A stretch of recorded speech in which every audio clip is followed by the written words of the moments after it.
आओ कहें कहानी। जैसा कि हम भी जानते हैं कि हम बचपन से कहानियां सुनते आए हैं और कहानियों का अपना अलग ही महत्व है। जो कहानियां हमें दादी, नानी, पिताजी, माताजी और घर के बुजुर्ग सुनाया करते हैं, वही कहानियां हमें आज भी याद। ये कहानी जंगल में रहने वाले एक नन्हे कौवे की है जो अपने काले रंग से उदास था और उसने अपनी मां से पूछा, मम्मी मम्मी, क्या सचमुच मेरा रंग काला नहीं है? अरे नहीं रे, मेरा राजा बेटा तो सबसे सुंदर है। मां की बात सुनकर नन्हा कौवा बड़ा खुश हुआ। एक दिन अचानक उसकी नजर मोर पर पड़ी। मोर अपने पूरे पंख फैलाए हुए था और बहुत सुंदर लग रहा था। नन्हा कौवा बोला, वाह, कितना सुंदर पक्षी है। तोते ने कहा, हाँ, इसे मोर कहते हैं। इसके पंख रंग बिरंगे हैं।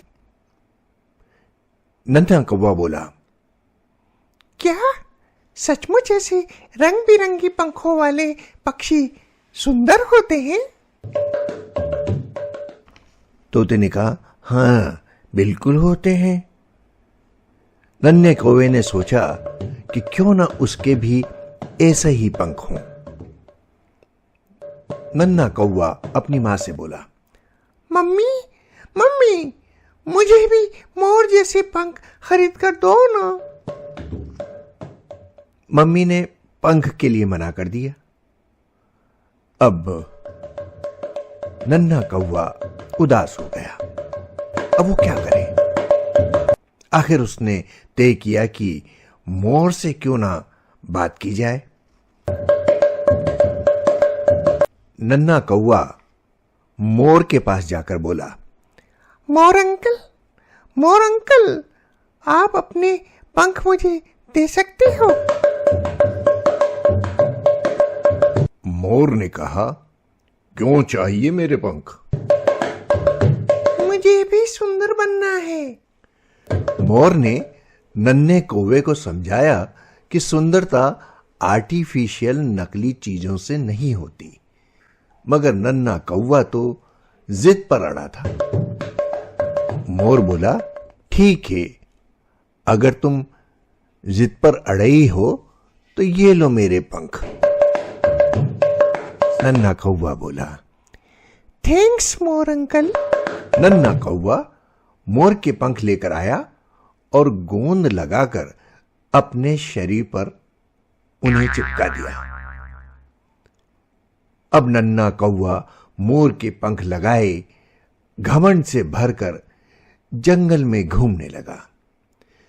सारे पक्षी उसे अजीब तरीके से देख रहे थे। आखिरकार नन्हा कौवा मोर के पंख का बोझ उठाकर चलते चलते थक गया।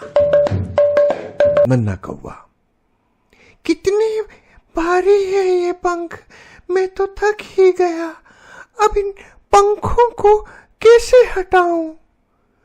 दोस्त तोते ने नन्हे कौवे के शरीर से चिपके मोर पंख हटाने में मदद की। अब नन्हा कौवा हल्का महसूस कर रहा था।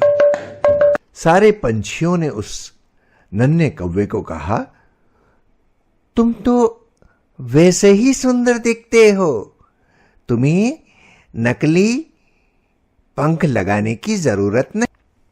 नन्हा कौवा बोला, सचमुच मोर की पंख लगाकर तो मैं अजीब पक्षी बन गया था। अब मुझे समझ में आ गया है कि असली सुंदरता तो उसकी अपनी होती है।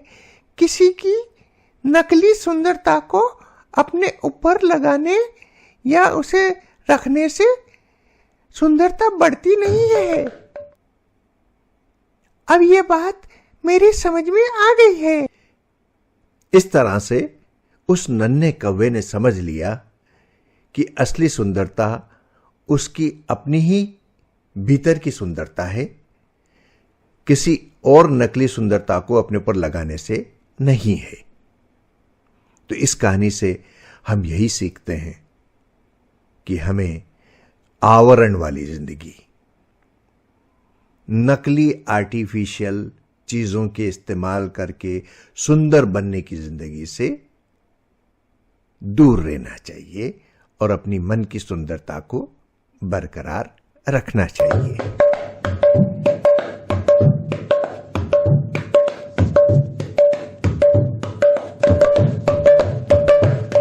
आओ कहें कहानी।